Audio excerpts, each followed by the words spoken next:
भारत के इतिहास में एक ऐसे व्यक्ति जिन्होंने पहले पश्चिम की सभ्यता को बहुत अच्छे से समझा, पढ़ा, लिखा, वहां के दर्शन को बहुत अच्छे से जाना, वहां की भाषाओं को बहुत अच्छे से सीखा।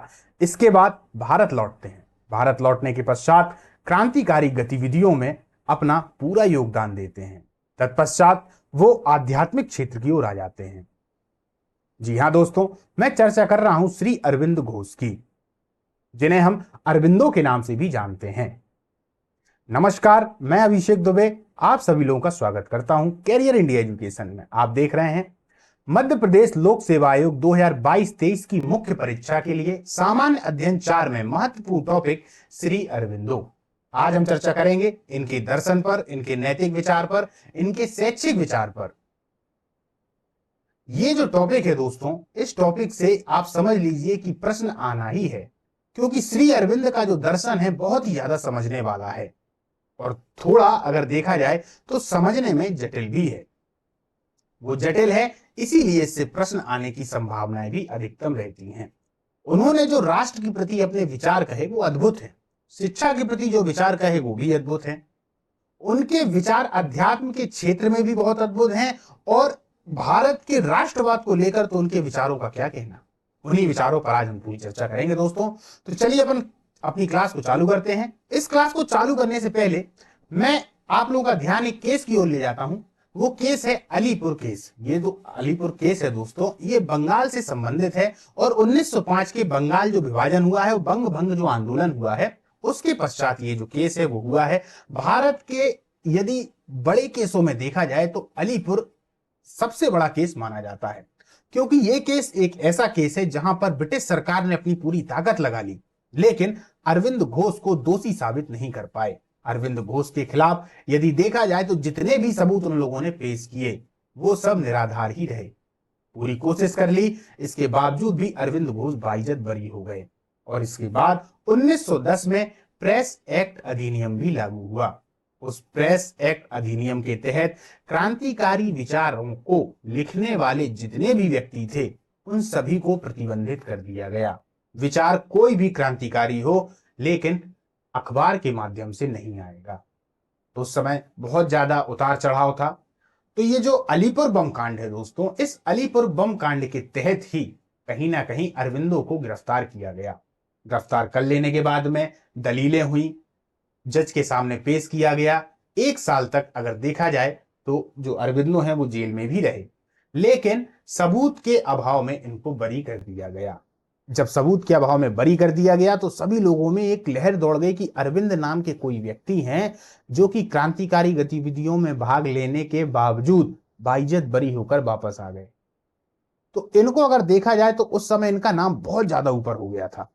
जब नाम इनका बहुत ज्यादा ऊपर हो गया था तो उस चक्कर में इन्होंने अपने लेख लिखना चालू किए और उन्हीं लेखों के चक्कर में दूसरी बार भी इनको जेल जाना पड़ा। जब ये दूसरी बार जेल जाते हैं तब वहां से फिर इनको उस जेल में, अलीपुर जेल में अंतर्दृष्टि प्राप्त हो जाती है, जिसको हम कह सकते हैं ज्ञान प्राप्त हो जाता है। उस ज्ञान के पश्चात इनका जो जीवन है या इनकी जो जीवन यात्रा है वो अध्यात्म की ओर चली जाती है। इस प्रकार 3 पक्ष में अरविंदो ने महत्वपूर्ण योगदान दिया। पश्चिम की पूरी सभ्यता को, पश्चिम के दर्शन को, पश्चिम की शिक्षा पद्धति को समझा, भारत की क्रांतिकारी जो गतिविधियां हैं उनमें भाग लिया और इसके पश्चात भारत के आध्यात्मवाद पे भी अपना पूरा का पूरा योगदान दिया। चलिए सबसे पहले अपन इनकी विषय वस्तु पर ध्यान देंगे और उसके बाद में उनके विचारों पर। विषय वस्तु क्या है? सबसे पहले उनका जीवन परिचय होगा, फिर उनका नैतिक दर्शन होगा, अरविंद के द्वारा रचित ग्रंथ होंगे, अरविंद घोष के राजनीतिक विचार होंगे, अरविंद घोष का राष्ट्रवाद होगा, अरविंद घोष के दार्शनिक विचार होंगे, समाजवाद पर उन्होंने क्या विचार किए हैं, ये समग्र अद्वैतवाद, आरोहण और अवरोहण। दोस्तों इस क्लास के बाद में अद्वैतवाद की क्लास आएगी, उसको आप लोग जरूर देखिएगा, क्योंकि अद्वैतवाद को मैंने जानबूझकर नहीं लिया। उस क्लास को ना लेने का मेरा कारण यही था कि सबसे पहले आप लोग जान जाएं कि इस अद्वैतवाद का कितना महत्व है। भारत के हर एक दर्शन में इसकी झलक आपको जरूर दिखेगी। तो पहले जब आपके अंदर इच्छा जगेगी उसको देखने की, तब उसको आप ज्यादा अच्छे से समझ पाएंगे। आप देखिए, कोई भी दर्शन को उठा लीजिए, अद्वैतवाद तो आप लोगों को समझ में आ रहा होगा कि अद्वैतवाद कहीं ना कहीं जुड़ा। विवेकानंद को ले लीजिए, रविन्द्रनाथ टैगोर को ले लीजिए, राजा राम मोहन राय को ले लीजिए, स्वामी दयानंद सरस्वती को ले लीजिए, सभी ने अद्वैतवाद पर कहीं ना कहीं अपने विचार दिए हैं और खुद भी अद्वैतवाद से बिना प्रभावित हुए नहीं रहे हैं। इसके बाद हम आएंगे उनके संपूर्ण समग्र योग पर, संपूर्ण अद्वैत योग पर और पूर्ण योग पर। ठीक, इन 9 पर अपन पूरी चर्चा करेंगे। अब देखिए, नाम इनका है श्री अरविंद या अरविंद घोष या अरविंदो भी कहते हैं। जन्म हुआ था 15 अगस्त 1872 को। स्थान था कोलकाता। निधन हो गया था 5 दिसंबर 1950 को। इनके जो पिता हैं वो कृष्णन घोष हैं। कृष्ण धन घोष भी इनका नाम आता है, याद रखिएगा, कृष्ण धन घोष या कृष्णन घोष। ठीक, इनकी माता थी स्वर्णलता देवी। परीक्षा इन्होंने आईसीएस की परीक्षा पास की है और 1890 में घुड़सवारी की परीक्षा में ये असफल हो गए थे। दरअसल घुड़सवारी की परीक्षा में ये असफल नहीं हुए थे, समय पर वहां पर जानबूझकर नहीं गए थे, क्योंकि इनका ध्यान जो है वो आईसीएस से हटने लगा था। इनके दिमाग में आने लगा था कि यदि आईसीएस मैंने किया, यानी कि उस समय का यूपीएससी आईएएस को आप समझ सकते हैं, कि यदि मैंने इसको किया तो कहीं ना कहीं मैं फिर से अंग्रेजों का गुलाम हो जाऊंगा। अभी तो मैं अगर देखा जाए तो देश के रूप में अंग्रेजों का गुलाम हूं, वैसे स्वतंत्र हूं, लेकिन यदि मैंने ये परीक्षा पास करके और नौकरी कर ली तो मैं वास्तविक रूप से भी उनका गुलाम हो जाऊंगा। इसीलिए उन्होंने आईसीएस की परीक्षा में जानबूझकर घुड़सवारी की परीक्षा में नहीं गए। बहुत सारी किताबें ऐसी कहती हैं कि 1890 में घुड़सवारी की परीक्षा में वो असफल हो गए। संस्था लोटस एंड डैगर, ये गुप्त संस्था थी जो इनके द्वारा बनाई गई है। लोटस एंड डैगर पर प्रश्न एमपीपीएससी पूछ चुका है, याद रखिएगा। आश्रम इनके थे श्री अरविंद आश्रम, जो कि कहां था, पांडिचेरी में। चलिए आगे चलते हैं। नैतिक दर्शन, किनके बीच ये पूरी क्लास अपनी चलने वाली है, समझिए। जीवात्मा, अतिमानस और अधिमानस, आध्यात्मिक राष्ट्रवाद, भारतीय राष्ट्रवाद के पिता, भारतीय विचारकों के सम्राट, मातृभूमि की देवीय स्वरूप में प्रस्तुत, भारत के लिए पूर्ण स्वतंत्रता की मांग। देखिए दोस्तों, जब मैंने अरविंदो की बात शुरुआत में की तो आपको बताया कि चूंकि ये क्रांतिकारी गतिविधियों से जुड़े रहे, एक तरीके से क्रांतिकारी गतिविधियां जो इनके समय पर हो रही थी, ये 1905 के बंगाल विभाजन के बाद हो रही थी। और 1905 के बंगाल विभाजन में जितनी बड़ी बड़ी भी क्रांतिकारी गतिविधियां घटी हैं, उसमें कहीं ना कहीं अरविंद प्रत्यक्ष और अप्रत्यक्ष रूप से रहे। अप्रत्यक्ष रूप से हम कह सकते हैं क्योंकि इनका जो मुख्य कार्य था वो योजना बनाने का हुआ करता था। तो चूंकि वो क्रांतिकारी गतिविधियों से जुड़े हुए हैं तो निश्चित तौर पर वो शक्ति की बात करेंगे। तो वो भारत से एक तरीके से अंग्रेजों को हटाने के लिए शक्ति की बात करते हैं और साथ ही साथ शक्ति के बाद विरोध की भी बात करते हैं। उन्होंने अन्य राजनीतिक विचारकों की तरह सिर्फ अकेले, देखा जाए तो, अंग्रेजों की आलोचना ही नहीं की। यदि अंग्रेजों को हटाने के लिए विरोध, शक्ति, इन सब चीजों का सहारा लेना पड़े तो अरविंदो उसको सही मानते हैं। ठीक, तो इस बात को ध्यान रखिएगा। ये मैंने आपको एक विचार बता दिया कि इनके विचार क्रांतिकारी हैं, टोटल आध्यात्मिक नहीं, आध्यात्मिक तो हैं, उनके जो क्षेत्र है वो तो है ही, पर क्रांतिकारी के मामले में भी इनके विचार कट्टर ही हैं। तो इस बात को अच्छे से समझ लीजिएगा, यही इनकी पूरी क्लास है। आगे चलते हैं, जीवन परिचय थोड़ा देखते हैं। श्री अरविंद घोष का जन्म 15 अगस्त 1872 को भारत के प्रसिद्ध एवं महत्वपूर्ण नगर कोलकाता में हुआ था। उनके पिता कृष्णन घोष या कृष्णधन घोष, जो अपने समय में कोलकाता के प्रसिद्ध सिविल सर्जन थे, डॉक्टर थे। श्री कृष्णन ने अपनी शिक्षा दीक्षा इंग्लैंड में प्राप्त की। संभवतः इसी कारण वे पाश्चात्य सभ्यता और संस्कृति से काफी हद तक प्रभावित थे। अरविंद की जो माता हैं उनका नाम था स्वर्णलता देवी। अरविंद घोष अपने माता पिता की तृतीय संतान थे। अरविंद घोष के ही एक भाई हैं जिनका नाम है वारिंद्र घोष। क्या है? वारिंद्र घोष। ये जो वारिंद्र घोष हैं जो कि अनुशीलन समिति से जुड़े हुए हैं। अनुशीलन समिति क्या है? क्रांतिकारी गतिविधियों में बंगाल की सर्वोच्च संस्था। इसी से हेमचंद्र दास जुड़े हुए हैं, बाघा जतिन जुड़े हुए हैं, बहुत सारे क्रांतिकारी इससे जुड़े हुए हैं। खुदीराम बोस इससे जुड़े हुए हैं, प्रफुल्ल चाकी भी इसी से जुड़े हुए हैं। तो एक भाई तो अध्यात्म के क्षेत्र और क्रांतिकारी के क्षेत्र में, और एक भाई टोटल क्रांतिकारी के ही क्षेत्र में है जिसका नाम है वारिंद्र घोष। ये युगांतर पत्रिका से भी जुड़े रहे। पाश्चात्य सभ्यता व संस्कृति के प्रभाव के कारण ही उनके पिता कृष्णन का ये दृढ़ मत था कि उनके बच्चे की शिक्षा व पालन पोषण अंग्रेजी वातावरण में हो। इसी कारण अरविंद जी की शुरुआती दीक्षा दार्जिलिंग के कॉन्वेंट स्कूल में हुई। ठीक, 7 वर्ष की उम्र में ही श्री अरविंद जी को अध्ययन के लिए इंग्लैंड भेज दिया गया, जहां उन्हें डिरवेट नामक पादरी के संरक्षण में रखा गया। अरविंद के पिता का डिरवेट को सीधा निर्देश था कि बालक अरविंद का किसी भी प्रकार से भारतीय संस्कृति व सभ्यता तथा उनके विचारों से संपर्क ना हो पाए। ब्रिटेन में रहकर ही श्री अरविंद ने न केवल पाश्चात्य दर्शन बल्कि अनेक पाश्चात्य साहित्यकारों का भी अध्ययन किया, जैसे शेक्सपियर, मॉली, किट्स के विचारों के साथ अंग्रेजी साहित्य के द्वारा ब्रिटिश चिंतन का भी अध्ययन किया। यहाँ अध्ययन कर चुके हैं, यहाँ पर सबको समझ गए हैं कि किस तरीके से पश्चिम की सभ्यता है, पश्चिम के लोग क्या सोचते हैं, कहाँ तक उनके विचार हैं और कहाँ तक उनके विचारों की सीमा है, वो इन सब चीजों को जान चुके हैं। वहां रहते हुए उन्होंने केवल ग्रीक और लैटिन भाषाओं का अध्ययन किया अपितु पाश्चात्य दर्शन पर मौलिक चिंतन की समझ के लिए फ्रेंच, जर्मन, इटालियन आदि भाषाओं को भी सीखा। 1855 में अरविंद ने सेंट पॉल स्कूल लंदन में प्रवेश लिया तथा 1889 तक इसी स्कूल में रहकर उन्होंने शिक्षा प्राप्त की। स्कूली शिक्षा के बाद उन्होंने कैम्ब्रिज किंग्स कॉलेज में अध्ययन हेतु प्रवेश लिया। किंग्स कॉलेज में श्री अरविंद जी ने अब क्या किया, ग्रीक तथा लैटिन भाषा की अनेक रचनाओं के लिए पुरस्कार भी प्राप्त किया। इस प्रकार 14 वर्ष तक इंग्लैंड में रहते हुए उन्होंने शुद्ध रूप से पाश्चात्य शिक्षा प्राप्त की। इस प्रकार श्री अरविंद जी पाश्चात्य शिक्षा में हो गए पूर्णतः दक्ष।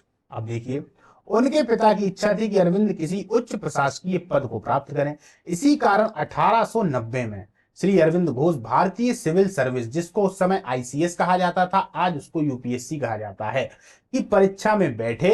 अपनी योग्यता व विशिष्ट क्षमता के आधार पर उन्होंने आईसीएस की परीक्षा उत्तीर्ण की, किंतु घुड़सवारी की परीक्षा में असफल होने के कारण उन्हें आईसीएस के अयोग्य घोषित कर दिया गया।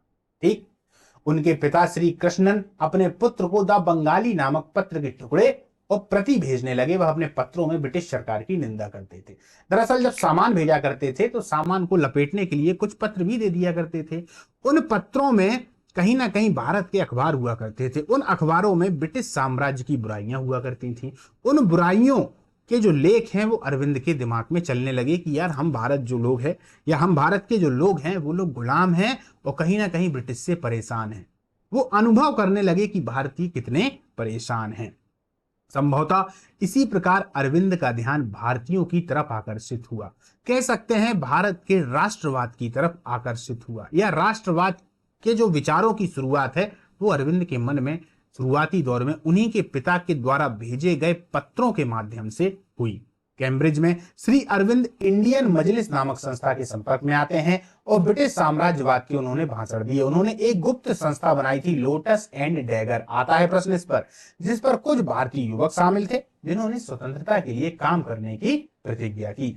वस्तुतः इंग्लैंड में रहते हुए श्री अरविंद ने यह निश्चय कर लिया था कि अपना बाकी जीवन देश की स्वाधीनता तथा सेवा में लगा देंगे। अपने बड़ौदा प्रवास के दौरान ही अरविंद ने भारतीय दर्शन का अध्ययन किया।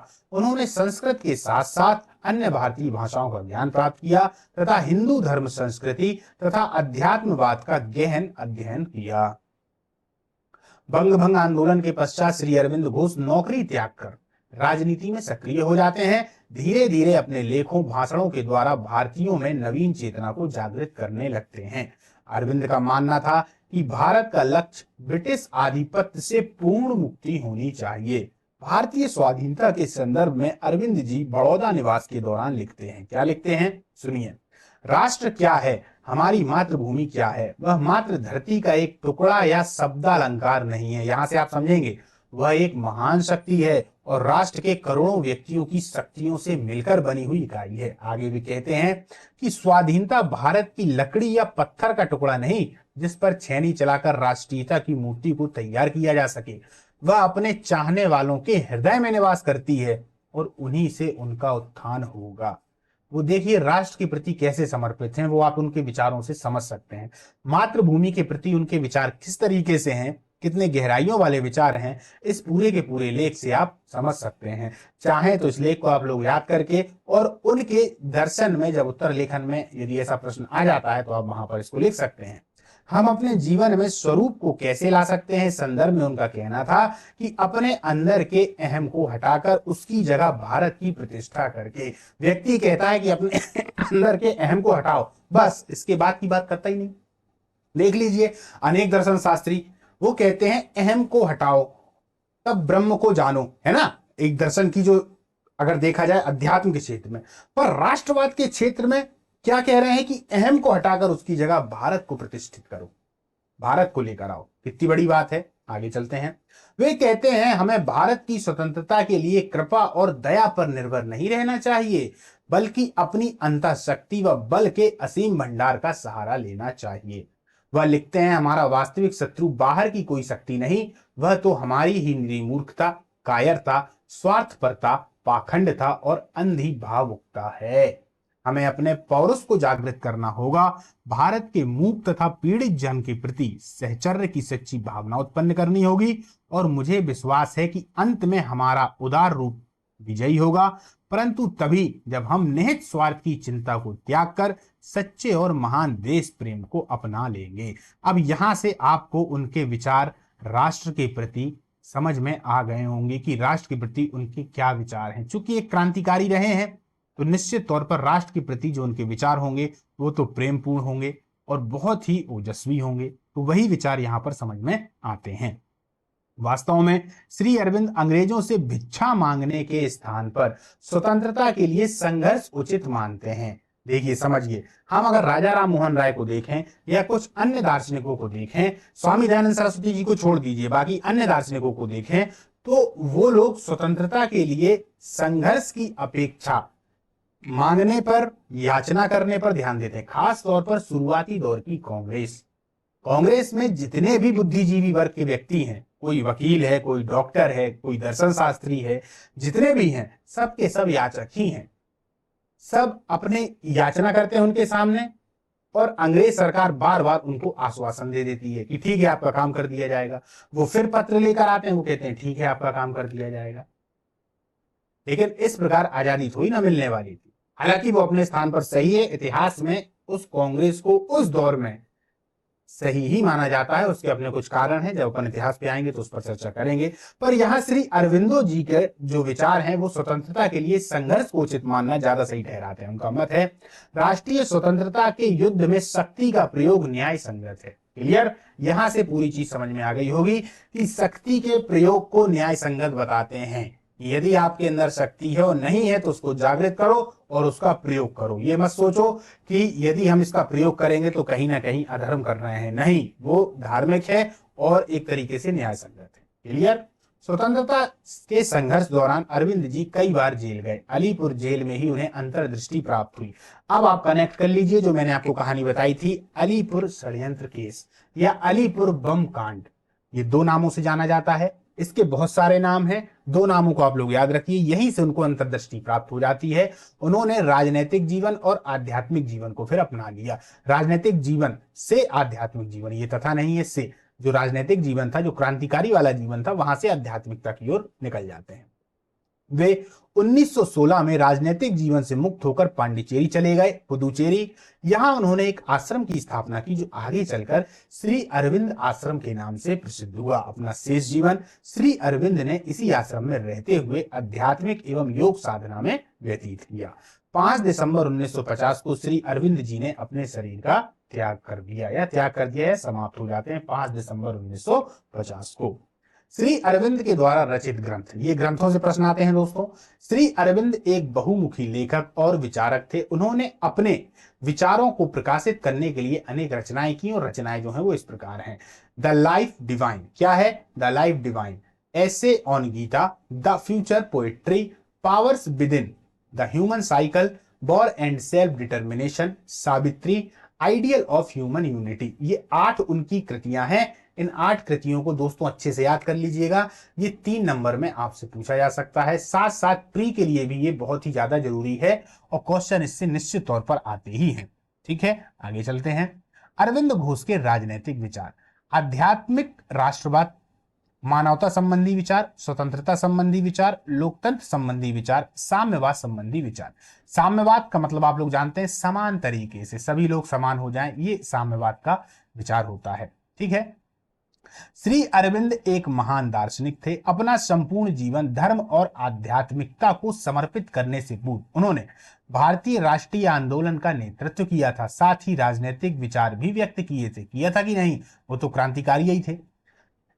इंदु प्रकाश और वंदे मातरम में प्रकाशित उनके ओजस्वी लेखों के आधार पर कहा जा सकता है कि अरविंद उच्च कोटि के दार्शनिक थे। एक जर्मन प्रोफेसर हैं स्पीलबर्ग, उनके शब्दों में समझते हैं। वो कहते हैं कि हमारे सामने अरस्तु, कांट, स्पिनोजा और हीगल आते हैं, परंतु इनमें से किसी की भी दार्शनिक प्रणाली उतनी सर्वांगीण नहीं है, किसी की भी ऐसी दृष्टि नहीं है जैसी अरविंद की। ये कौन कह रहा है? ये स्वयं एक जर्मन प्रोफेसर स्पीलबर्ग कह रहे हैं। आध्यात्मिक राष्ट्रवाद उनकी ओर से क्या है समझिए। अरविंद महान राष्ट्रवादी थे। वे मानते थे कि राष्ट्र हित में सभी व्यक्तियों का हित है, राष्ट्र के उत्थान और प्रगति में सभी व्यक्तियों का उत्थान और प्रगति निहित है। अरविंद मानते थे कि भारत की मुक्ति और स्वाधीनता आवश्यक है, सभी व्यक्तियों को जागरूक होकर इसके लिए प्रयास करना चाहिए। अरविंद ने राष्ट्रवाद की एक नई और मौलिक व्याख्या की। उन्होंने कहा, भारत केवल एक देश नहीं है, हमारी माँ है, देवी माँ है, इसकी मुक्ति का प्रयास करना ही हमारा धर्म है।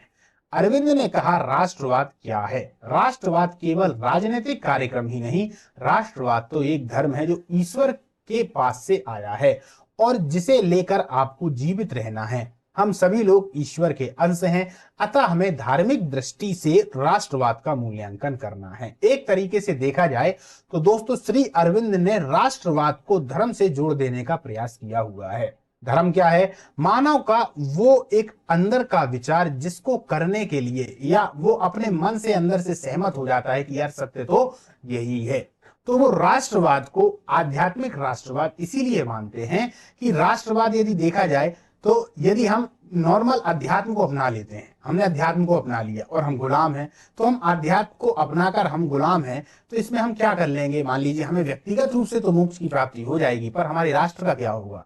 तो वो कहते हैं आध्यात्मिक राष्ट्रवाद, वो राष्ट्रवाद को ही एक तरीके से देख लिया जाए तो आध्यात्म राष्ट्रवाद ही मान लेते हैं। एक तरीके से देखिए, यहां से विचार आप ज्यादा अच्छे समझ पाएंगे। अरविंद ने कहा कि राष्ट्रवाद क्या है? वह एक राजनीतिक कार्यक्रम ही नहीं है, मतलब राजनीति तक उसको सीमित मत रखिए, वो तो एक धर्म है जो ईश्वर के पास से आया है। यानी राष्ट्रवाद का जो विचार है वो अपने आप ईश्वर के पास से आया और जिसे लेकर आपको जीवित रहना है। हम सभी लोग ईश्वर के अंश हैं, अतः हमें धार्मिक दृष्टि से राष्ट्रवाद का मूल्यांकन करना है। ये उनका आध्यात्मिक राष्ट्रवाद है। राष्ट्रवाद को अध्यात्म से जोड़ दिया। मानवता संबंधी विचार क्या है? श्री अरविंद केवल राष्ट्रवादी ही नहीं है, बल्कि वे एक अंतरराष्ट्रीयवादी भी थे। उनका राष्ट्रवाद उद्यत और व्यापक राष्ट्रवाद था। जिस तरह अरविंद एक राष्ट्र को, व्यक्तियों को ईश्वर का अंश मानते थे, उसी प्रकार संपूर्ण मानव जाति को भी ईश्वर का ही अंश मानते थे। डॉक्टर नागपाल कहते हैं कि अरविंद विश्व एकता में विश्वास करते थे। वे मानते थे कि संसार की विभिन्न जातियां और राज्यों के बीच होने वाले संघर्ष समाप्त होने चाहिए। इन संघर्ष को समाप्त करने का सर्वश्रेष्ठ उपाय अरविंद की दृष्टि में एक विश्व संघ की स्थापना है। क्या है? एक विश्व संघ की स्थापना है। वो उनके पहले विचार हैं। कौन से? मानवता संबंधी विचार। और आप लोगों ने देखा या हम सब जानते हैं कि एक संयुक्त राष्ट्र संघ की स्थापना ऑलरेडी हो चुकी है। तो वो विचार बहुत पहले कहीं ना कहीं अरविंद के मन में आ ही चुका था। ये उनके मानवता संबंधी विचार हैं, जहां वो पूरी सृष्टि के मानव की चर्चा करते हैं। स्वतंत्रता संबंधी विचार देख लिए जाए। स्वतंत्रता संबंधी विचार। अरविंद मानव स्वतंत्रता के अनन्य उपासक थे। वे मानते थे कि स्वतंत्रता व्यक्ति के व्यक्तित्व के विकास के लिए अत्यंत आवश्यक है। वे मानव स्वतंत्रता के दो पक्ष मानते हैं। विवेकानंद ने भी स्वतंत्रता संबंधी अपने विचार दिए थे, रविन्द्रनाथ टैगोर ने भी अपने विचार दिए थे। यहाँ पर वो दो स्वतंत्रताएं मानते हैं। कौन से? आंतरिक स्वतंत्रता तथा बाह्य स्वतंत्रता। आंतरिक स्वतंत्रता वो कहते हैं कि जिसमें मनुष्य आंतरिक अंदर की भय, लोभ, वासना आदि विकारों से मुक्त रहता है। बाह्य स्वतंत्रता वह है जब व्यक्ति अपनी इच्छा अनुसार आचरण करने के लिए मुक्त हो। दोनों प्रकार की स्वतंत्रता के लिए आवश्यक है कि राज्य का मनुष्य पर नियंत्रण कम हो। यानी कि राज्य सरकार से मतलब है कि वो पूरी जो देश की सरकार जहां पर वो रह रहे हैं उनका नियंत्रण कम हो। अतः राज्य का कार्यक्षेत्र बहुत विस्तृत नहीं होना चाहिए, परंतु साथ ही आंतरिक स्वतंत्रता को बाह्य स्वतंत्रता से भी अधिक महत्वपूर्ण मानते हैं। दो प्रकार की स्वतंत्रता। आंतरिक स्वतंत्रता से मतलब है कि अंदर भी तो बहुत सारी कमी है, अंदर भी तो हमारे लोभ है, भय है ना, मोह है। ये जितनी भी चीजें हैं ये हमको अंदर से गुलाम बना लेती हैं। कोई भी चीज हमने देखी, हम लोभित हो गए। कुछ खाने की वस्तु देखी, लालच आ गया। धन वगैरह देखा तो लालच आ गया। तो ये सब बंधनों के कारण है। तो ये तो हो गई आंतरिक स्वतंत्रता। अब बाह्य स्वतंत्रता ऐसी हो कि विचारों को प्रकट कर पाए, अपने अनुसार अपना कार्य कर पाए। और उस समय बाह्य स्वतंत्रता अगर देखी जाए वो तो बिल्कुल नहीं थी, क्योंकि अंग्रेजों का शासन भारत पर था। क्या उस समय पर कोई भी व्यक्ति अपने मन से कार्य कर पाता था? बिल्कुल नहीं। जो अंग्रेज बोलते थे वही होगा। किसानों को उठा लीजिए, किसानों ने कहा कि इस फसल को हमको उगाना है, इसमें हमको फायदा होगा। अंग्रेजों ने कहा ना ना ना, फसल जो हम कहेंगे वही उगाओगे और हमारे लिए उसी कीमत पर बेचोगे। तो व्यक्ति भी स्वतंत्र नहीं है। तो उन्होंने आंतरिक और बाह्य स्वतंत्रता दोनों प्रकार की बात की। मान लीजिए 5 नंबर में क्वेश्चन स्वतंत्रता संबंधी विचार में आएगा, तो आप इन्हीं दोनों टॉपिक को उठाकर बढ़िया से आंसर लिख देंगे। आगे चलते हैं। लोकतंत्र संबंधी विचार। श्री अरविंद लोकतंत्र शासन प्रणाली के प्रशंसक थे, परंतु उसकी कमियों के प्रति भी जागरूक हैं या थे। उनके अनुसार इस प्रणाली में बहुमत की तानाशाही हो जाती है, इससे व्यक्ति की स्वतंत्रता का हनन होता है। वो कहते हैं कि जो लोकतंत्र है वो शासन प्रणाली ठीक है, पर जो बहुमत है उसके अनुसार, जैसे कि आज के समय में यदि देखा जाए तो बीजेपी की सरकार है। अब बीजेपी की सरकार में यदि देखा जाए तो इसमें भी बहुत बहुत बाहुबली लोग हैं, है ना, बाहुबली लोग, क्योंकि बहुमत के आधार पर उनका एक तरीके से चयन हुआ है। और बहुमत के आधार पर बहुत सारे समाज के, बहुत सारे जाति के अलग अलग प्रकार के लोग हैं जो अपनी अपने समाज और जाति के लोगों को ऊपर उठा दिया करते हैं। तो वहां पर वो ताकतवर हो जाते हैं और स्वतंत्रता का व्यक्ति का हनन होता है। लोकतंत्र में धनवान और सम्राट वर्ग शासन में स्थान प्राप्त कर लेता है। बिल्कुल, साधारण जनता के नाम पर यही वर्ग शासन करता है। इससे समाज में असमानता बढ़ती है। शासकीय शक्तियां यदि एक स्थान पर अधिक केंद्रित होंगी तो व्यक्ति की स्वतंत्रता का हनन होगा। बिल्कुल, यदि जो शासकीय शक्ति है यानी कि पूर्णतः जो केंद्रीकरण है, उस केंद्रीयकरण के पक्ष में कहीं ना कहीं जो अरविंदो घोष हैं वो नहीं है। वो कहते हैं केंद्रीकरण ज्यादा यदि हो जाता है तो शक्तियां एक जगह पर केंद्रित हो जाएंगी और एक ही जगह से संचालित होंगी। अब यहां बैठा हुआ व्यक्ति क्या जाने, दिल्ली में बैठा हुआ व्यक्ति क्या जाने कि जबलपुर में किसी स्थान पर क्या हो रहा है ना। वो अपने हिसाब से निर्णय कर देगा, उस निर्णय के अनुसार यहां पर चलना पड़ेगा। अब चूंकि व्यक्ति की परिस्थितियां वैसी नहीं है, वो कैसे माने, व्यक्ति का शोषण होगा। इसलिए वो केंद्रीकरण के ज्यादा पक्ष में नहीं है। श्री अरविंद स्वतंत्रता और समानता के उच्च आदर्शों को सर्वाधिक महत्व देते हैं। देखिए दोस्तों, जो भी दार्शनिक है वो अपने विचारों को प्रकट करते हैं, पर उन विचारों के अनुसार कोई भी लोकतंत्र हो, कोई भी समाज हो, कोई भी राजनीतिक माहौल हो, वो नहीं चल पाया, वो उतना कार्य रूप में परिणत नहीं हो पाता। ये उनके अपने विचार थे कि ऐसा होना चाहिए, पर ऐसा हो जाए ऐसा नहीं होता, क्योंकि शासन प्रशासन में दर्शन शास्त्री बहुत कम ही जाया करते हैं। वहां पर तो एक से एक राजनीतिक जाएंगे जो बहुत ज्यादा चालू हैं, चालाक हैं, जिन्हें शक्ति चाहिए, जिन्हें धन चाहिए, जिन्हें पद चाहिए, इन सब का व्यक्ति वहां जाता है। दर्शन शास्त्री बहुत कम जाते हैं। जैसे कि एक टॉपिक है डॉक्टर सर्वपल्ली राधाकृष्णन। ये एक ऐसे व्यक्ति हैं जो दर्शन शास्त्री होने के बावजूद भी राजनीतिक मूल्यों को इन्होंने बहुत ज्यादा प्राप्त किया, है ना। भारत की राजनीति में यदि देखा जाए तो इन्होंने उपराष्ट्रपति का पद प्राप्त किया, फिर ये भारत के राष्ट्रपति भी बने। लेकिन हम सब जानते हैं, आप जानते हैं, मैं जानता हूं कि भारत में राष्ट्रपति और जो उपराष्ट्रपति का पद है वो मात्र नाम मात्र का ही पद है। सम्मान के तौर पर वो जरूर प्रथम व्यक्ति हैं, पर कार्य के रूप में यदि देखा जाए तो उनके पास उतने अधिकार नहीं है कार्य करने के। कार्य करने के जो सही अधिकार होते हैं वो प्रधानमंत्री के पास होते हैं और उनकी मंत्रिपरिषद के पास होते हैं। जिसका बहुमत होता है वही सरकार मजबूती में आ जाती है, ठीक है ना। चलिए आगे चलते हैं। तो अरविंद का स्वतंत्रता और समानता के उच्च आदर्शों, यानी उच्च आदर्श हैं उनके अपने बहुत विचार हैं जो उच्च उच्च विचार हैं, पर वो एक तरीके से देखा जाए तो ला तो सकते हैं शासन प्रशासन में, पर उनको उसी तरीके से कार्य रूप में लाना बहुत ही ज्यादा मुश्किल होता है, क्योंकि अलग अलग मानसिकता के लोग हैं।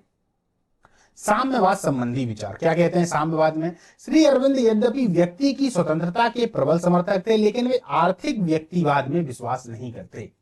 उनके अनुसार समाज में आर्थिक समानता होनी चाहिए। आर्थिक व्यक्तिवाद यानी व्यक्ति अकेला नहीं, आर्थिक समानता हो। राज्य व समाज का यह प्रमुख कार्य है कि वह आर्थिक समानता की व्यवस्था करे। अब देखिए, आर्थिक समानता की व्यवस्था मतलब यह है कि जो समाज में, यदि हम आज भी भारत में देखें तो भारत में दो प्रकार के समाज मुख्यतः हैं। जैसे आर्थिक दृष्टि से देखा जाए तो एक वो है जो बहुत ही ज्यादा गरीब है और उससे ऊपर जो मध्यम परिवार है, और एक वो है जो बहुत ही ज्यादा अमीर है। तो इस जो ऊंच नीच है आर्थिक मामले में, उसको बराबर करने की बात करते हैं। राज्य के द्वारा आर्थिक क्षेत्र में किए जाने वाले सेवा कार्य को एक आवश्यक कार्य मानते हैं, परंतु साथ ही साम्यवाद की आध्यात्मिकता और धर्म विरोधी विचारधारा से भी सहमत नहीं थे। जो साम्यवाद की आध्यात्मिकता और धर्म विरोधी विचारधारा है, उससे भी वो सहमत नहीं है ना। चलिए आगे चलते हैं।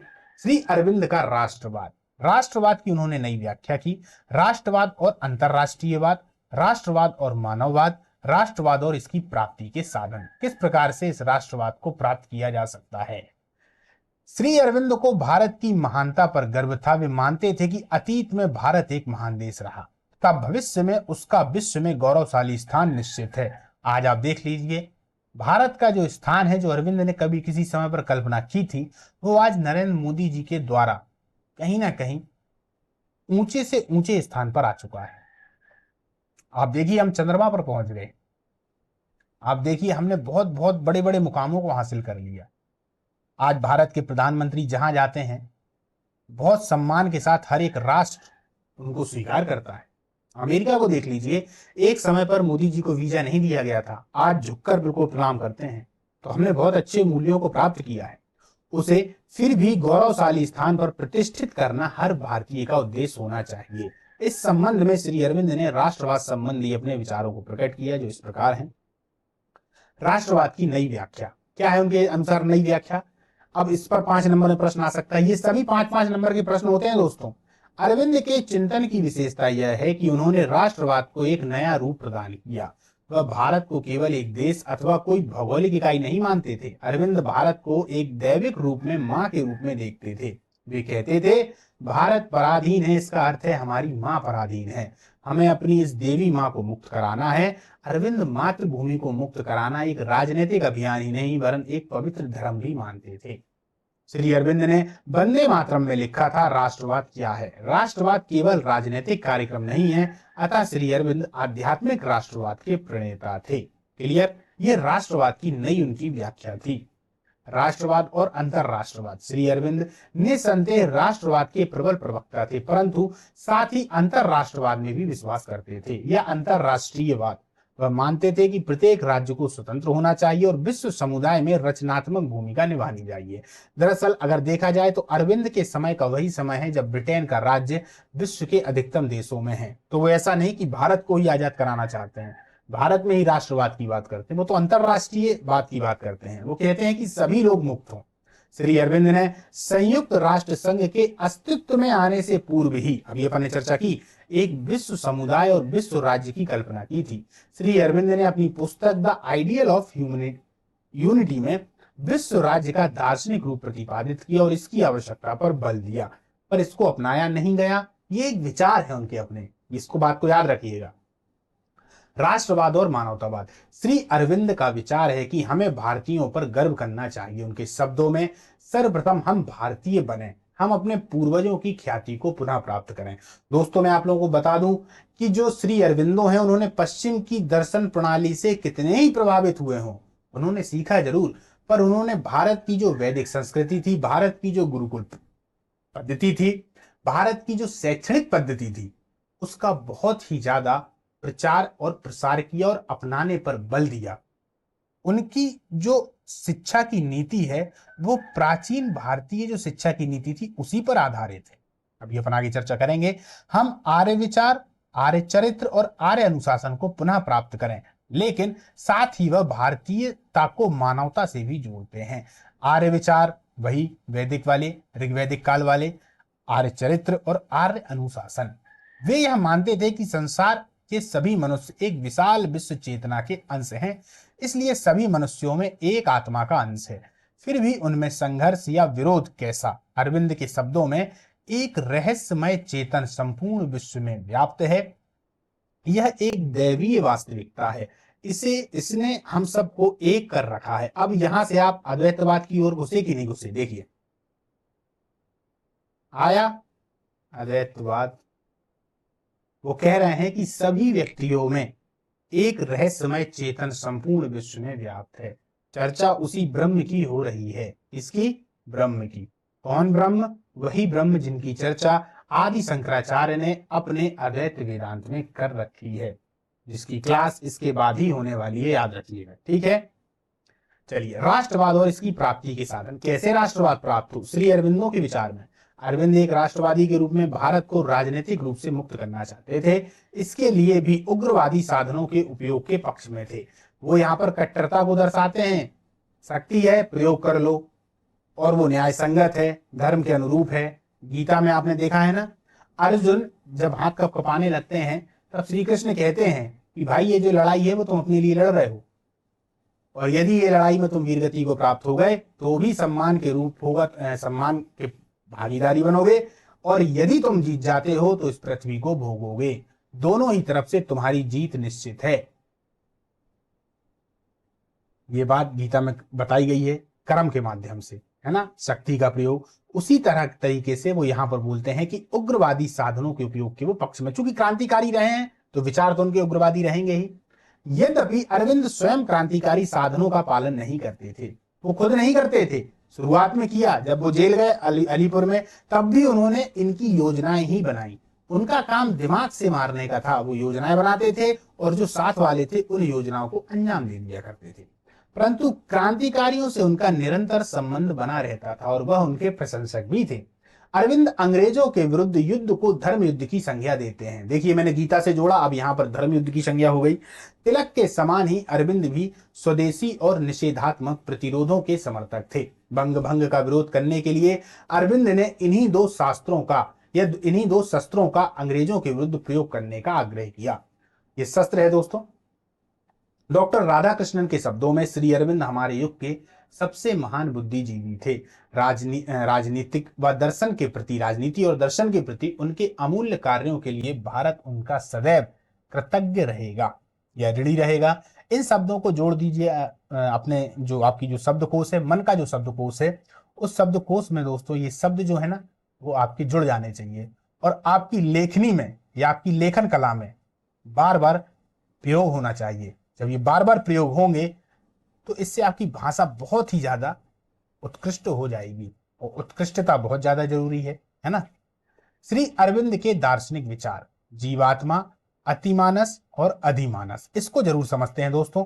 इससे जो क्वेश्चन है वो 11 नंबर में आने की संभावना है। एक को उठाएंगे तो 5 नंबर में आएगा, अन्यथा 11 नंबर में, या फिर उनके दार्शनिक विचार में सीधा आ सकता है जीवात्मा, अतिमानस, अधिमानस, एक एक लाइन के लिए। ठीक है, तो ये बहुत जरूरी है, क्योंकि अब ये उनके दर्शन, जो उनका जो विचार है, एक तरीके से देखा जाए तो जो जीवात्मा, अतिमानस, अधिमानस है, ये इनकी तत्व मीमांसा है। एक तरीके से देखा जाए तत्व मीमांसा, है ना,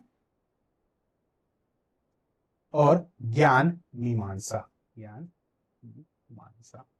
तत्व मीमांसा में हम दोस्तों क्या करते हैं, ईश्वर के बारे में जानने का प्रयास करते हैं। ज्ञान मीमांसा में जानते हैं कि ज्ञान क्या है, ज्ञान की सीमा क्या है, ज्ञान के प्रकार क्या हैं, ज्ञान कहाँ से प्राप्त होगा। तो ये सभी दार्शनिकों की अपनी अलग अलग हुआ करती है। तो यहाँ पर हम जो चर्चा करेंगे इनकी जीवात्मा, अतिमानस, अधिमानस, ये कहीं ना कहीं दोस्तों इनकी तत्व मीमांसा, ज्ञान मीमांसा दोनों है। अभी आप समझिएगा। श्री अरविंद ने जीवात्मा और मानस का अति सूक्ष्म विश्लेषण प्रस्तुत किया। उन्होंने मानसिक स्तर की अनेक श्रेणियां मानी हैं, जैसे उच्चतर मानस, ज्योतिर्मय मानस, अवरोध अनुभूति का मानस और अति मानस। इस संबंध में इनके वर्णन इस प्रकार हैं। कौन कौन से हैं? एक उच्चतर मानस है, एक ज्योतिर्मय मानस है, एक अवरोध अनुभूति का मानस है और अति मानस है। अब देखिए, सबसे पहले जीवात्मा। श्री अरविंद के अनुसार ब्रह्म जड़, प्राण एवं मन के पीछे अतरंग जड़ प्राण और मानस है। इसी प्रकार पुरुष भी दो हैं। क्लियर? बाह्य पुरुष अथवा इच्छा पुरुष। पुरुष दो बताते हैं, एक है बाह्य पुरुष और एक है इच्छा पुरुष, जो हमारी वासना और शक्ति में ज्ञान तथा प्रसन्नता प्राप्त करने के प्रयत्न में कार्य करते हैं। और अतरंग पुरुष जो होगा अथवा वास्तविक चैत्य पुरुष, जो प्रकाश, प्रेम, प्रसन्नता की परिष्कृत सत्य की शुद्ध शक्ति है। तो उन्होंने दो प्रकार के पुरुषों की बात की। एक बाह्य पुरुष है जिसको हम इच्छा पुरुष भी कहेंगे, और एक अतरंग पुरुष है जिसको हम वास्तविक चैत्य भी कहते हैं। अब देखिए, अतरंग पुरुष जड़, प्राण और मानस नहीं है, परंतु वह है। इन सब का उनके विशेष आत्मानंद, प्रकाश, प्रेम, प्रसन्नता, सौंदर्य और सत्ता के परिष्कृत तत्व में प्रस्फुटित एवं पुष्पित होना है। अब दोस्तों, ये जो लाइनें हैं बहुत ज्यादा आपको क्लिष्ट नजर आ रही होंगी, जटिल आ रही होंगी, पर अभी आप इनको पढ़ते हुए चलें। जब लास्ट में अपन आएंगे तो इनका एक निष्कर्ष निकालेंगे। उस निष्कर्ष से आप लोगों को समझ में आ जाएगा पूरी की पूरी कहानी। जिस प्रकार अतिमानस मानस के द्वारा और शुद्ध सत्ता जड़ के द्वारा कार्य करती है, उसी प्रकार आनंद का दैवीय तत्व पुरुष के द्वारा कार्य करता है। इसका जागरण ही हमारे आध्यात्मिक जीवन का मूल मंत्र है। सदात्मा के दो रूप हैं, एक आत्मा, दूसरा अंतरात्मा। वहां पुरुष बताए थे दो, अब यहां आत्मा के दो रूप बताते हैं। एक है आत्मा, दूसरा है अंतरात्मा, जिसे हम अतरंग पुरुष भी कहते हैं। सदात्मा की अनुभूति इनमें से किसी एक रूप में अथवा इन दोनों ही रूप में हो सकती है। इन दोनों अनुभूति में अंतर यही है कि आत्मा विश्व भर में व्याप्त प्रतीत होता है और अंतरात्मा व्यक्ति विशेष के मन में। अब इसको ही अद्वैत से जब हम जोड़ेंगे तो हम समझने की कोशिश करेंगे कि वहां पर भी उन्होंने कहा कि एक जो जीव है, जीव, तो अब इस जीव के अंदर एक आत्मा है और यही आत्मा ही परमात्मा है, यही ब्रह्म है। ये जीव के अंदर जो चैतन्य है वही ब्रह्म है। जब वो समझ जाएगा कि भैया पूरा ये संसार माया है, अब इसी को अपन इससे जोड़कर देखते हैं, ठीक है। तो वो क्या कहते हैं कि इन दोनों अनुभूति में अंतर यही है कि आत्मा विश्व भर में व्याप्त है। आत्मा यानी वो परमात्मा को कह रहे हैं, जिसे हम ब्रह्म भी कहते हैं, अद्वैत दर्शन से प्रभावित हैं चूंकि। और अंतर आत्मा व्यक्ति विशेष का मन, प्राण और शरीर को धारण करने वाले। तो ये जो पूरा जीव है इसको वो अंतरात्मा कह रहे हैं। तो एक अंतरात्मा और एक आत्मा, इन दोनों की बात अरविंद ने अपने दर्शन में कही हुई है। क्लियर है। अब देखते हैं अतिमानस। उस असीम चेतना से इस सीमित जगत की रचना के लिए एक मध्यस्थ तत्व की आवश्यकता है, एक चुने हुए ज्ञान का सिद्धांत जो असीम तत्व से सीमित वस्तुओं का सृजन कर सके। यह मध्यस्थ तत्व मानस नहीं हो सकता, समझिएगा, यह मध्यस्थ है, क्योंकि इसमें मायावती की दृष्टि होगी। वह ज्ञान का एक ऐसा रूप होना चाहिए जो सत्ता के यथार्थ सत्य के लिए हो। परम सत्य चैतन्य है। श्री अरविंद ने इस सत्य चैतन्य को सीमित प्राणी और जगत के श्रेष्ठ को अतिमानस की संज्ञा दी है। क्लियर है। अब देखते हैं, अतिमानस हो गया, अब आता है अधिमानस। मानस तथा अधिमानस में एक सूत्र की खोज में हम परोक्षानुभूति पर आते हैं। अनुभूति वास्तव में हमें एक ऐसा ज्ञान देती है जो साधारणतः बुद्धि गम्य नहीं है, यानी बुद्धि के द्वारा हम नहीं जान सकते, परंतु मानसिक दोष से प्रभावित होने के कारण अनुभूति मानस तथा अतिमानस में संबंध नहीं स्थापित कर सकती। कब? मानसिक दोष के कारण। जब मानसिक दोष हट जाएगा तो वो संबंधों को स्थापित कर लेगी, वो समझ जाएगी। यानी यहां पर अधिमानस की जो चर्चा हो रही है वो कहीं ना कहीं पर अगर देखा जाए तो जो माया है इसकी अद्वैतवाद की, वहीं से आप इसको कनेक्ट करके देखिए, है ना। उसका मूल स्रोत अतिमानस चेतना के प्रत्यक्ष संपर्क में एक अति चेतन विश्व मानस है। यह अति चेतन विश्व मानसिक मानस और अति मानस के बीच की कड़ी है। ये जो अति चेतन विश्व मानसिक मानस और अति मानस के बीच की कड़ी है, श्री अरविंद ने इसी को अधिमानस की संज्ञा दी है। इस प्रकार श्री अरविंद के अनुसार वर्तमान मानसिकता युक्त व्यक्ति विकास का चरम लक्ष्य नहीं है। अभी जो व्यक्ति है वो विकास का चरम लक्ष्य नहीं है। विकास का लक्ष्य मानसिकता का अतिक्रमण करके मनुष्य को वहां ले जाना है जो संस्कृति, जन्म, मृत्यु और काल से परे हो। अब आप समझिएगा, पहले व्यक्ति क्या था दोस्तों? पशु था। पशु से वो मानव बना और आज वो मानव की श्रेणी में है। इस मानव से अति मानव बनने की प्रक्रिया को ही एक तरीके से ये जो अरविंदो जी हैं वो बताते हैं। पहले पशु था, फिर मानव पे आया, फिर वो अति मानव बन गया। यही उनके पूरे दर्शन का विचार है। अभी वो मानव की कैटेगरी में है। अब इसको थोड़ा और समझने का प्रयास करिएगा। अति मानसिक ज्ञान की प्राप्ति के लिए आंतरिक तीव्र अभिप्सा, दैहिक, प्राणिक और मानसिक अंगों का दिव्य के प्रति पूर्ण समर्पण और दिव्य के द्वारा उनका रूपांतरण नितांत आवश्यक है। यहीं से अरविंद के सर्वांग योग की पूर्व भूमिका है। मानसिक से अति मानसिक ज्ञान का एकाएक पर नहीं पहुंचा जा सकता। ये जो ज्ञान की सीमाएं हैं, नीचे वाले स्तर से ऊपर वाले स्तर पर एकदम से नहीं पहुंचा जा सकता। इसके लिए बहुत ज्यादा साधना करने की आवश्यकता है। अब वो क्या है? योग के माध्यम से समग्र योग की बात करते हैं। ये जो इनका समग्र योग है दोस्तों, ये अन्य जो हठ योग है उनसे संबंधित नहीं है। अभी आप समझेंगे। आध्यात्मिक विकास क्रमिक अभिव्यक्ति के तर्क पर आधारित है। क्रमिक, धीरे धीरे होगा। अतः आत्मा रूपांतरण के सोपानों को पार करके ही अतिमानस अथवा दिव्य विज्ञान तक पहुंचा जा सकता है। यह सोपान या श्रेणी इस प्रकार है। देखिए, सामान्य मानसिकता, उच्चतर मानस, प्रदीप्त मानस, संबोधि, अधिमानस और अतिमानस। पहुंचना सामान्य मानसिकता से अतिमानस की ओर है। क्लियर है? और क्या क्या है? उच्चतर मानस आता है, प्रतीप्त मानस आता है, संबोधि आती है, अधिमानस आता है और अतिमानस आता है। श्री अरविंद का समाजवाद पर विचार देख लेते हैं। अभी अपन ने जो देखा वो श्री अरविंद का एक तरीके से देखा जाए दोस्तों तो उनकी ज्ञान मीमांसा है। हम ज्ञान मीमांसा इसको कह सकते हैं। ज्ञान के आधार पर उन्होंने मानस, अतिमानस इन सब की चर्चा की है ना।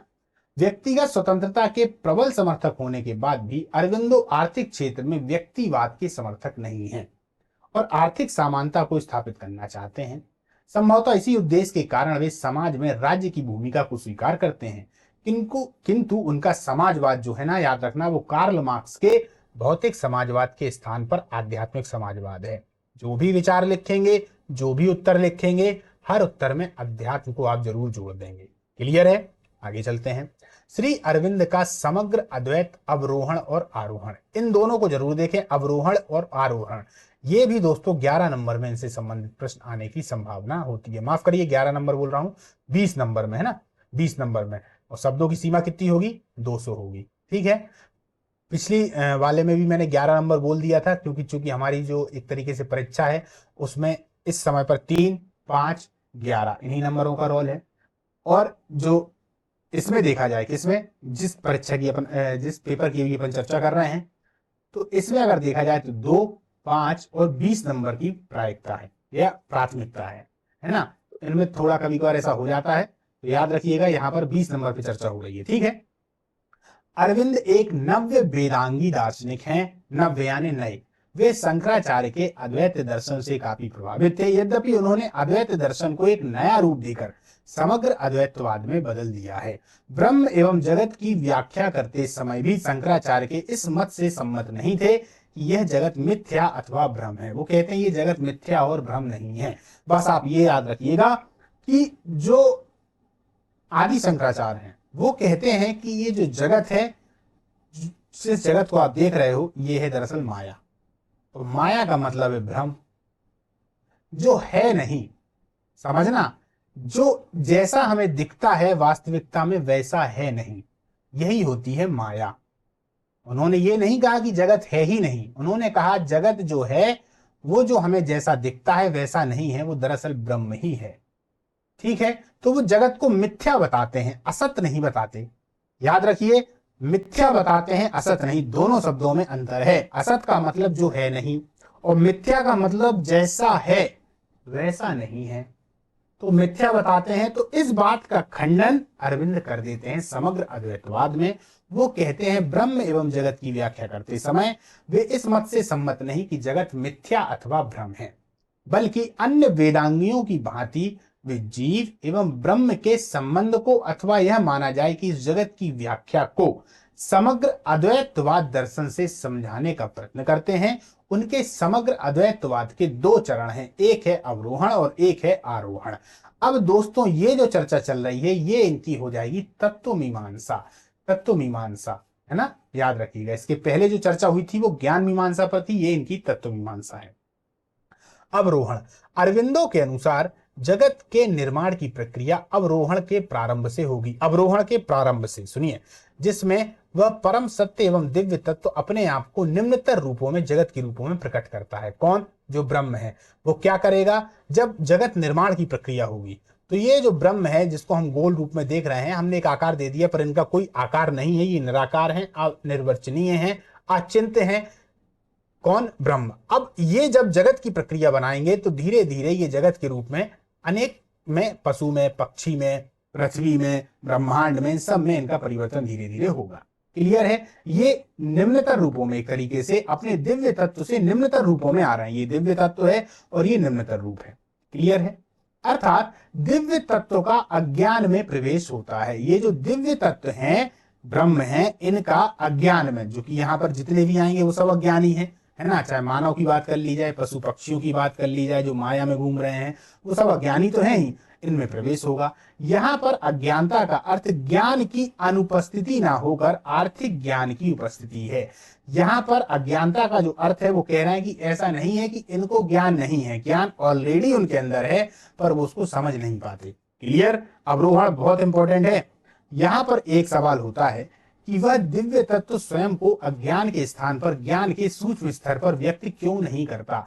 ये जो दिव्य तत्व है जिसको हम ब्रह्म की संज्ञा दे रहे हैं, वो यहां पर आकर अज्ञानता में क्यों प्रकट हो रहा है, वो ज्ञान में क्यों नहीं प्रकट होता। तो अरविंद कहते हैं यदि ऐसा माना जाए तो मोक्ष अथवा दिव्य तत्वों का ज्ञान केवल ज्ञानियों तक सीमित हो जाएगा। उसका कारण यह है कि यहां पर बहुत सारे ऐसे व्यक्ति हैं जिनके अंदर अगर कहीं ना कहीं देखा जाए तो ज्ञान उतना ज्यादा नहीं है या वो ज्ञान को नहीं समझ पाते। तो यदि यहां से ये जो दिव्य ज्ञान है या दिव्य व्यक्ति है, व्यक्ति नहीं कहेंगे, दिव्य तत्व है, तत्व कह सकते हैं, जो ब्रह्म है, वो यदि यहां भी दिव्य आ जाए और संसार में भी दिव्य रूप से आ जाए तो यहां पर बहुत सारे ऐसे व्यक्ति हैं जो उस दिव्य तत्व या दिव्य ज्ञान को प्राप्त ही नहीं कर पाएंगे। इसीलिए पहले वो अज्ञानता को प्रकट करता है एवं मोक्ष एक विशेष मनुष्य वर्ग तक ही संभव हो पाएगा। तो फिर क्या होगा कि यहाँ पर जो कुछ ऐसे विशिष्ट व्यक्ति होंगे उन्हीं को मोक्ष मिल पाएगा, बाकी सब रह जाएंगे। जबकि अरविंद तो समग्र जीवों के मोक्ष के समर्थक हैं, वो सभी के समर्थक हैं। इसीलिए वो इस विचार से संतुष्ट होते हैं कि जो ब्रह्म है वो एक तरीके से निम्नतर की प्रक्रिया में अवरोहण के तहत अगर देखा जाए तो अपने अज्ञान को माया के रूप में प्रकट करता है। ठीक। अरविंदो शंकराचार्य की भांति जगत की ब्रह्म की लीला ही मानते हैं और यह लीला आनंद प्राप्ति का साधन है। अब ये जो पूरी लीला हो रही है, ये बनना बिगड़ना, ये सब वो लीला मान रहे हैं। इस लीला में वही खेल है, खेल का मैदान है, खिलाड़ी है, दर्शन भी वही है, अर्थात समग्र अद्वैत है। जिस दिन हम ब्रह्म के इस खेल को जान लेते हैं हम भी उसका आनंद लेने लगते हैं। अवरोहण की प्रक्रिया, अब देखिए ये हो गया, हमने क्या देखा, अवरोहण। अब समझिएगा ये जो ब्रह्म है, अब दूसरा चित्र जब मैं बनाऊंगा तो और अच्छे से स्पष्ट होगा। अब ये दूसरा चित्र बन जाता है, ये संपूर्ण ब्रह्म है, ये यहां पर आ गए सब लोग, इन्होंने अज्ञानता के रूप में सभी लोगों को एक तरीके से प्रकट कर दिया। अब यही धीरे धीरे ज्ञानी होने के बाद में क्या होते जाएंगे, मोक्ष को प्राप्त होते चले जाएंगे। अगर देखा जाए तो ब्रह्म भी वही है, ये जो है इनके अंदर है तो ये भी ब्रह्म है, यहाँ पर पशु भी ब्रह्म है, यहाँ पर जीव भी ब्रह्म है, सभी कुछ ब्रह्म ही है। तो समग्र अद्वैतवाद की इन्होंने व्याख्या की, सभी कुछ अद्वैतवाद है, अद्वैतवाद। क्लियर। द्वैत का मतलब समझते हैं दो, जीव और आत्मा। ये बोला है अद्वैत, है तो दोनों ही पर दोनों ही नहीं है। क्या है, सिर्फ ब्रह्म है। क्लियर। और ये जो सब चीज चल रहा है ये लीला है, ये मिथ्या नहीं है, लीला है। आदि शंकराचार्य इसको क्या कह देते हैं, मिथ्या बोल देते हैं। वो कह देते हैं कि जगत मिथ्या है, जैसा दिख रहा है वैसा नहीं है। ये कहते हैं जैसा दिख रहा है वैसा ही है, प्रभु की लीला है या ब्रह्म की लीला है। क्लियर।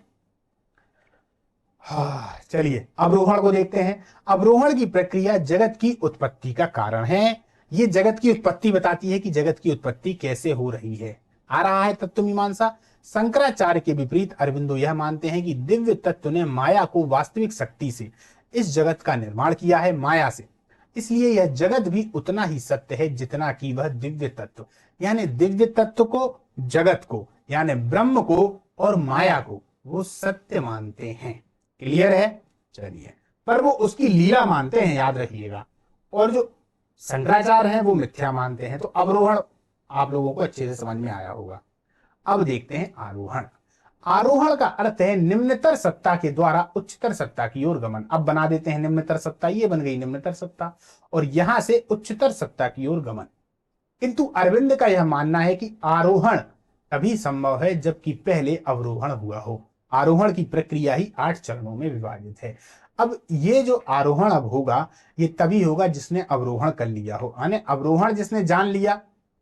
अवरोहण यानी वो निम्नतर स्तर में था, अज्ञानी था, सब कुछ था, अब वो आरोहण की ओर बढ़ेगा, जिसके प्रति 4 चरण उच्च गोलार्ध में और निम्न गोलार्ध में, 2 गोलार्धों की बात करते हैं इस तरीके से। तो ये उच्च हो गया और ये निम्न हो गया।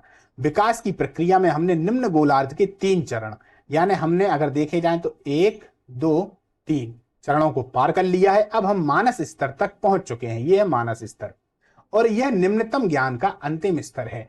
जो निम्नतम ज्ञान है उसका अंतिम स्तर है, यानी कि हमने यहां पर 1, 2, 3, 4 में देखा जाए तो 3 सोपानों को प्राप्त कर लिया, चौथे हम मानस पर पहुंच गए।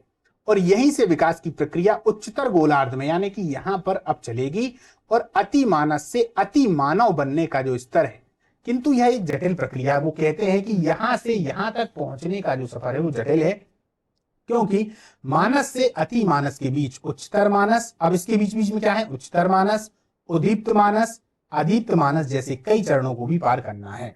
आरोहण दरअसल उस दिव्य तत्व की अनुभूति का स्तर है। अरविंदो आरोहण की 3 विशेषताएं बतलाते हैं। आरोहण क्या है, दिव्य तत्व, ये ऊपर दिव्य तत्व बैठे हुए हैं। ये एक तरीके से निर्देश, एक तरीके से चित्र के माध्यम से मैं समझा रहा हूं ताकि आप लोगों के मन में अच्छे से बस जाए। वो कह रहे हैं कि आरोहण उस दिव्य तत्व की अनुभूति का स्तर है। आरोहण जो दिव्य तत्व, जो ब्रह्म है, उसकी अनुभूति का स्तर है। अरविंदो आरोहण की ही 3 विशेषताएं बताते हैं। विस्तारण, विस्तारण अर्थात विकास के स्तर में केवल मनुष्य ही नहीं बल्कि अस्तित्ववान प्राणी एवं वस्तुएं शामिल हैं। उन्नयन क्या है, निम्न से उच्च स्तर में जाते समय निम्न स्तर का निषेध नहीं किया जाता। ये माना जाता है कि निम्न स्तर भी है। पूर्णीकरण अर्थात निम्न में से उच्च स्तर में जाते समय किन स्तरों के सभी तत्व संगठित होकर ऊपर की ओर गतिशील होते हैं। इन 3 को बहुत अच्छे से याद करना दोस्तों, यूपीएससी में इस पर प्रश्न बहुत पूछा जाता है। इसी प्रकार अरविंदो का जो दर्शन है वो समग्र अद्वैतवाद है। अब समग्र अद्वैतवाद समझ में आया होगा, क्योंकि यह जगत की यांत्रिक एवं प्रयोजनवादी व्याख्या करने के साथ साथ समग्र जगत के विकास और मोक्ष की बात भी करता है। यानी कि वो विकास की बात कर रहा है पूरे जगत की यदि देखा जाए तो मोक्ष की बात कर रहा है, इसलिए उसको समग्र अद्वैतवाद कहा गया।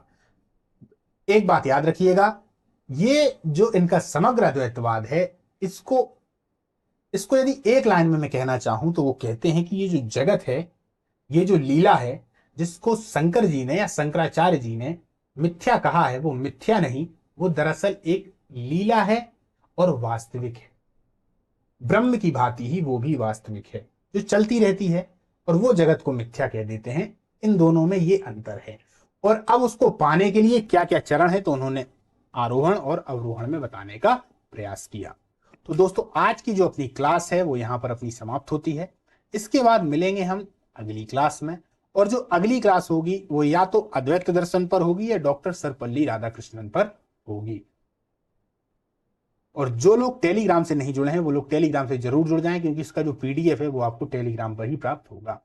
पीडीएफ से होता क्या है दोस्तों कि पीडीएफ जब हमको मिल जाता है तो हमने जैसे क्लास देख ली, अब उसी क्लास के हिसाब से हमको पढ़ना भी है, तो हमने पीडीएफ को देख लिया एक बार और जल्दी से फिर अपनी क्लास देख ली, तो इससे रिवीजन बहुत अच्छा हो जाता है। इसीलिए टेलीग्राम से जुड़ना बिल्कुल भी ना भूलें। नमस्कार, मिलते हैं।